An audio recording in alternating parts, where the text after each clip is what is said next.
vous montre l'essai de 3 chaînettes crochetées avec un crochet 1,5 sur la gauche, 2,5 au centre et 3 à droite. J'ai crocheté avec un fil lace mérino. Voilà, c'est surtout pour vous rendre compte en fait comment vous allez être à l'aise avec le fil. Par exemple là, moi j'estime que c'est l'exemple du milieu qui correspondra le mieux à ce fil lace. Donc si j'avais à le crocheter, je le crochetterais avec un 2,5.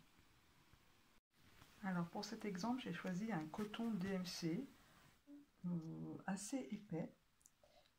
Ici j'ai crocheté en 3, ici 3,5, ici en 4, 5,5 et ici en 8. Alors, moi ma version irait plutôt, ma version préférée en 3,5.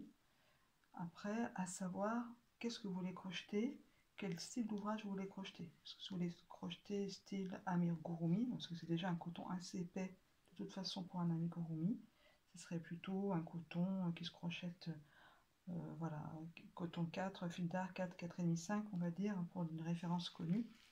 Donc voilà, ma préférence irait pour ce type de là. Vous voyez que évidemment le 8 c'est pas très joli, c'est pas approprié, les chaînettes sont tortillées, c'est pas fait pour. Donc le choix du crochet est aussi important pour le rendu de l'ouvrage, au même titre que le choix des aiguilles pour le tricot. Ici je vous montre un exemple avec de la laine acrylique. À gauche vous avez un crochet 3,5, au milieu une chaînette en 4 et à droite une chaînette en 6. Alors si je m'approche un petit peu, voilà, je préfère le rendu du numéro 4. Encore une fois, tout dépend de l'ouvrage que vous voulez faire avec cette laine. Si c'est un habit, peut-être plus un 4. Si c'est un châle, pourquoi pas peut-être du 6 pour que les points soient plus aériens. Voilà, tout est une question de ce que l'on veut faire avec le fil. Donc il faut faire des essais avant.